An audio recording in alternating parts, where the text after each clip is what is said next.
All right, hello, this is Childhood Narratives and Fear Development. So before we begin, there is one term that you need to define as it'll come up a lot, and that's childhood narrative. These are stories that are typically, or that are written or spoken, typically they are spoken though, and they follow a dependable structure, meaning that it's very easy for generation from generation to pass it on, and usually they're told to establish some sort of behavior norm to deter bad behavior. And typically these narratives aren't very frightening, but there are some cases where they are. One of the most famous cases of those narratives is that of the boogeyman. John Eric Jordan, he's co-founder of the Babel magazine, describes just how prevalent the boogeyman has become from culture to culture. Here in the U.S., he's typically described as a disfigured man who wears a hood and carries around a large sack that he uses to carry away children who were up past their bedtime. In Russia, there's a form of it called it's called the Baba Yaga, which is a witch who lurks in the woods and carries away and eats any children who were in there when they weren't supposed to be. But it does alter in a little bit in that sometimes it could be good if it takes a liking to the children's manners. And of course, this is told to incentivize good manners to strangers and to deter children away from going to forests when they're not supposed to be there. And one of the narratives that follows the more dependable structure that I was talking about is the story of La Llorona. And this story follows a woman named Maria, who's really beautiful and lives in the village. And because of her beauty, a lot of the villagers there try to court her. And when this fails, a rich foreigner comes along who she's attracted to because of his riches. So they get married, have kids, and eventually she finds out her husband was having an affair, which leads to her going to an episode of rage where she drowns her children. And once the realization of what she has done hits her, the grief leads her to drown herself as well. And the story ends with her spirit said to be continuing to curse the lake. Now, taking a look at some of the research that has gone into fear development, this is What Myths Are Scared. This is a study done by Mary H. Kyle and Sherry C. Wider. What they did was they got 60 Palestinian children and 60 American children, and they showed them a series of photos alongside the story of a young girl. And eventually these photos were turned into the bright face of the young girl, and it was left up to the children to explain why this character was so frightened. What the study found was that these Palestinian children typically describe more realistic interpretations of the story, as you see in the chart there, and while the Americans provided more imaginary interpretations. And this shows that there is a cultural difference in the fear development of children. Up next was the Fear Survey Schedule for Children. This was developed by Thomas H. Ondick. He's a very renowned professor for fear development and anxieties among children. This is a self-reporting survey based on a three-number scale of none, some, and a lot.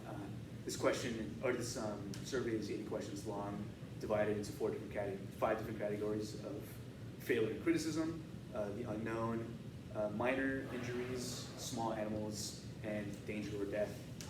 And this survey has been used a lot previously. It's been used to find that younger children typically are score higher than the older children. It's also been used to get a scale from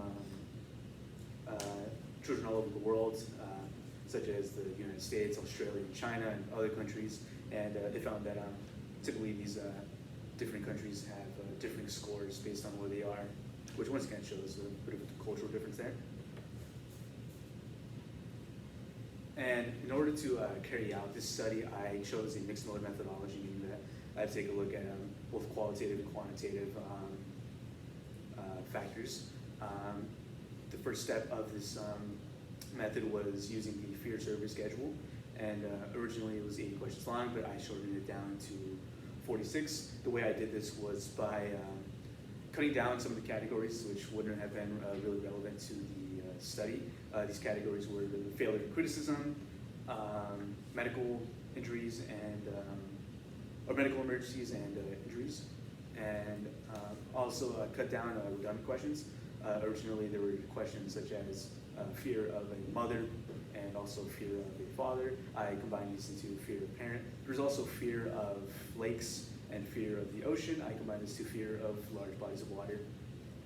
And in this survey, I collected information if these participants had childhood narratives growing up. And if they did, I collected an email, which led to the next step, which was the one-on-one interview. In this interview, I would ask if the age that they were told this narrative, how the narrative went, and I asked them to explain in as detailed as possible any of the key features that I remembered from the narrative, how often it was told to them, and by who, if it was someone that they trusted. I asked if they believed it or if anyone else they knew who was told the same narrative believed it, and finally if it was effective in controlling their behavior. So for the results, I collected a total of 143 responses. 83 did I have childhood narratives in their life, while 60 didn't. So as you can see from the charts here, you can see two questions which follow more of the fear of the unknown category, where there's not really much of a practical face to having this fear, as large bodies of water and cemeteries don't really pose much of a threat. But you can see that in both cases, the parties who did not have, or that did have these childhood narratives, scored higher. And remembering the scale of this survey, these numbers may seem quite small at first, but upon closer inspection, you can see that the difference is quite major. Up next, you have more of the fear of the unknown combined with, and one question which is fear of criticism, making mistakes, and dark rooms and closets showed a more significant difference. Those who did have narratives over doubled what the party that didn't have the narratives had, while the question of making mistakes, the difference was very minute. There was little to no difference at all. And up next, there's two more questions. This was fear. This fell into the small animals category and fear of the unknown category. Rats nearly doubled that of the non-narrative party, while the forest question over tripled that of the non-narrative party. Once again, showing this trend of those participants who did have childhood narratives scoring higher overall on the survey. And finally, this is a question that falls into the death category. It's fear of death, and this question was similar to the making mistakes category, where the difference was very minute, little to no difference at all. And finally, I have the total average rating of every question. And again, these are small numbers because it's a small scale, and overall, it further solidifies the trend of these narrative participants scoring higher. Now, as for the interviews, only 11 were collected in total, and in these interviews, the boogeyman appeared in every single one. 9 out of the 11 of the interviewees were identified as female, and 8 of them were Latino. And in these interviews, every single interviewee stated that the narrative they were told was effective in controlling their behavior, and that they did believe it growing up. Typically, these interviewees were told the narrative when they were 9 to 10 years old, and the most common teller of these narratives was their mother, with older siblings popping up every here and then. And the stories of La Llorona and the Boogeyman followed very similarly to that described in the introduction, only really differing in 6 of the people who described the Boogeyman as more of a demonic figure rather than just a disfigured man. Now for the discussion. So far, there's been an undeniable difference between the scores of those who were told these narratives compared to those who weren't. And overall, this does imply a bit of a relationship between the narratives and those who and fear development. And however, Samantha Grattan, she's an avid and famous writer of children's stories, explains that this could be more than just an implication, because she explains that children who are told these stories by word of mouth typically take these stories to heart and personalize them for themselves, meaning that everything that they picture in their mind is unique to them, and that it's overall conducive to comprehension of the story, which leads to it becoming more effective in controlling the behavior, which is shown in an interview where, in the interview aspect of the study, where all the participants mentioned that it did control their behavior in some way. And because of how impressionable children are at this age,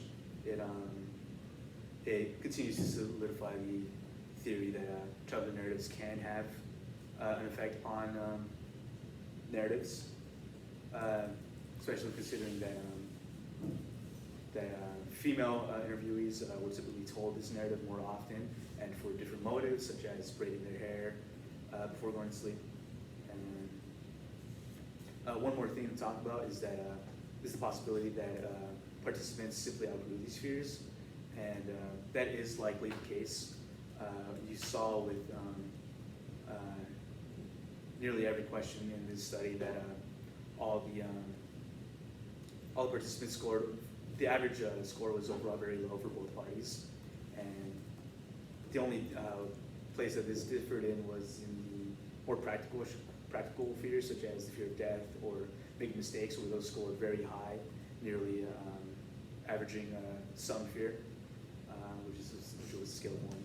And this showed that it is likely that yes, some fears were outgrown, while those more practical fears weren't outgrown. But because of this, but if they did outgrow these fears, it doesn't explain why the parties who did have childhood narratives scored higher every time. If people did outgrow these fears, then it would make sense that the scores overall were very similar to each other and didn't differ all that much. Now, some of the limitations.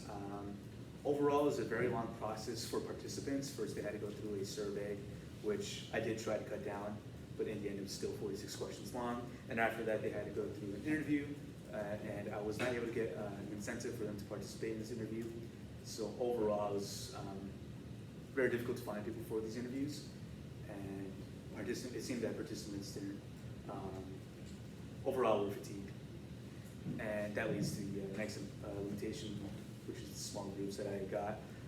Those who I did interview were mainly female or Latino, which wouldn't be very representative of the majority. And finally, there's a lot, with how qualitative the study is, there's a lot of hidden variables that I just wouldn't have been able to get. It just wouldn't be possible to get every single one, because it just differs from person to person. And then just do that. Terrific. Thank you, Alex. I've got 3 questions for you, and then we'll wrap this thing up. So question number 1, tell me a little bit about the review of the methods used by the scholars in your lit review and how that helped to inform your method. So, aside from the ones used in the lit review, there were a lot of different methods that were used, that used the mixed mode method as well as mine. One of them was looking at the fear of dentists in small children, and they did a very similar method to mine, where they had the children do a self-assessment of their fear of the children overall, and they later interviewed the mothers, where they asked their perception of their child's fears. And I almost made a version of that, where I did find a self-assessment commonly used, and then I followed up by an interview as well. Terrific. As a follow-up to that, what are the real-world implications to what you found out about this connection between narratives and fears? So a lot of research has gone into fear development, but not much in more cultural side. So stories like, so that would fall under the childhood narratives aspect of this study.